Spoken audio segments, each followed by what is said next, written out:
Not guilty. The words drifted across the Nuremberg courtroom like smoke. And then, shock. Murmurs. A stunned silence that rolled through the gallery. Survivors gripped the wooden rail as if holding themselves upright. Journalists froze mid-scribble. A promise, justice after atrocity, suddenly felt uncertain.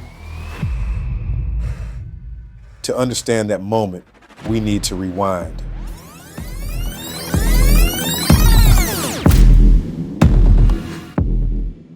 After World War II, the Allies built the International Military Tribunal, the IMT, the world's first attempt to prosecute a regime's leaders under international law. It was a courtroom built to confront crimes humanity had never defined before. But at Nuremberg, morality wasn't enough. The law had edges, and three men, an economist, a politician, and a propagandist, learned exactly how to stand on the safe side of those edges.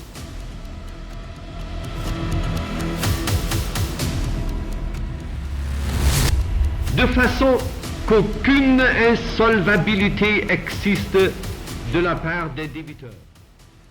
Hjalmar Schacht didn't look like a villain in the dock. He wore no uniform or medals, just a sharply tailored suit, rimmed glasses, and the calm confidence of a banker who understood numbers. But across Europe, his fingerprints were everywhere.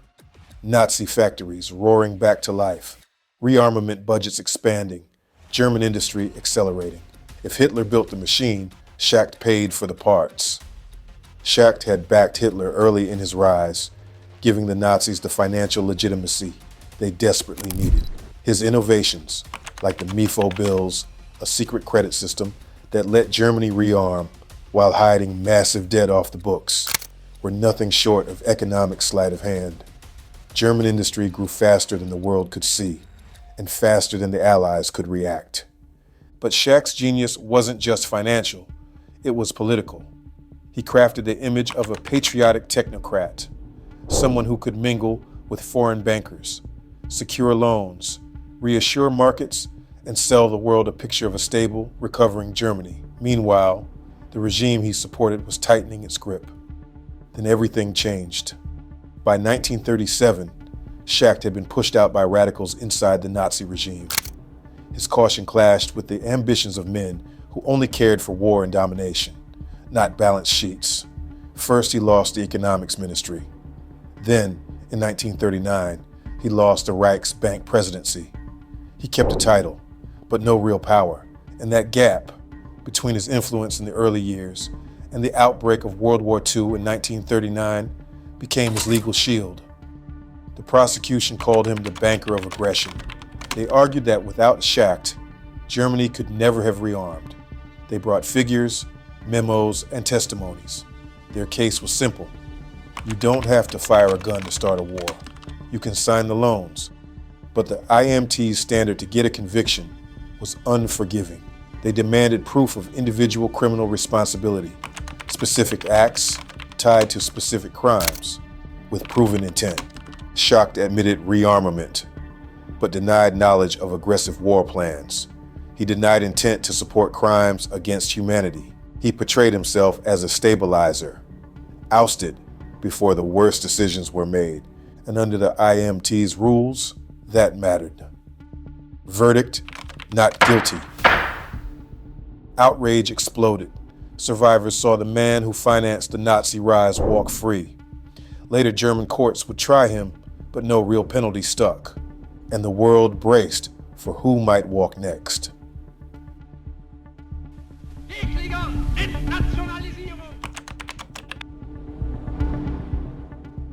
Franz von Papen entered Nuremberg with the posture of a gentleman diplomat.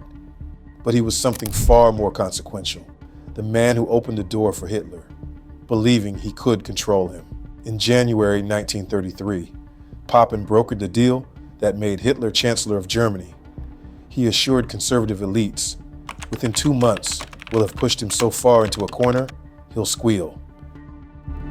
He was catastrophically wrong. Even as civil liberties vanished and political opponents were crushed under Hitler's rule, Papen stayed, convinced he was the necessary adult in the room. His presence legitimized a government sliding into dictatorship. Then came Austria. Appointed ambassador to Vienna, Papen became a key player in shaping the climate that led to the Anschluss, the 1938 annexation of Austria by Nazi Germany. Anschluss was sold as reunification, but behind the scenes it was pressure, manipulation, and intimidation until Austria was subjugated to Nazi rule. Papen's role: not issuing orders, not sending in troops, but making annexation look inevitable. He met elites, whispered assurances, and crafted the political illusion that Austria was simply returning home. And that subtlety would become his defense. Prosecutors painted him as the political enabler at every turning point. He legitimized Hitler's rise. He softened resistance to dictatorship. He helped prepare the Austrian takeover. But the IMT demanded more. They demanded demonstrable involvement in a criminal plan, intent, authority, orders. Papen claimed he had none of those. He said he was a stabilizing conservative, using diplomacy to prevent worse outcomes. The judges agreed the evidence was thin. Political scheming, however disastrous, wasn't automatically conspiracy. Verdict: not guilty. Fury erupted, especially among Austrian exiles. Later denazification courts convicted him, only for later appeals to soften the ruling. And then came the third man, whose weapon was not money or politics, but words.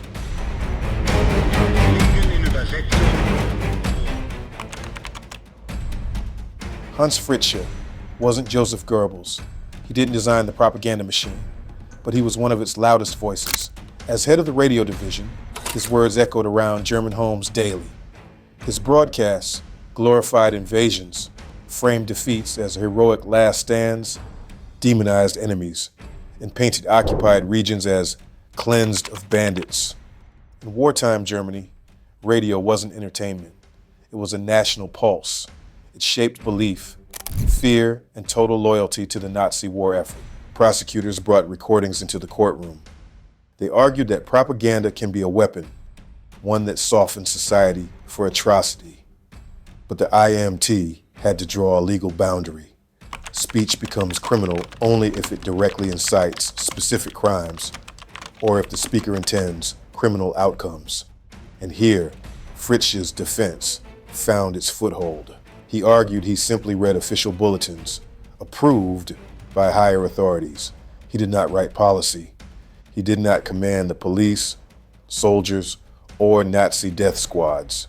He denied any knowledge of atrocities, and the prosecution couldn't prove otherwise. Legally, the judges separated hateful propaganda from criminal propaganda. They condemned his rhetoric, but didn't see proof of intent to incite genocide or war crimes. Verdict: not guilty. Public disbelief followed.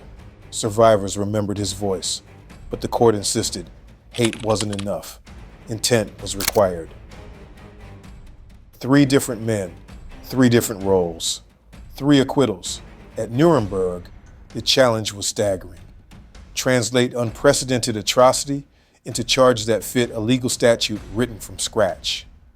Prosecutors relied heavily on the idea of a common plan, a conspiracy to wage aggressive war or commit crimes against humanity. They hoped this would let the court capture the enablers, the bankers, the diplomats, the voices. But the judges were deeply wary of retrospective justice.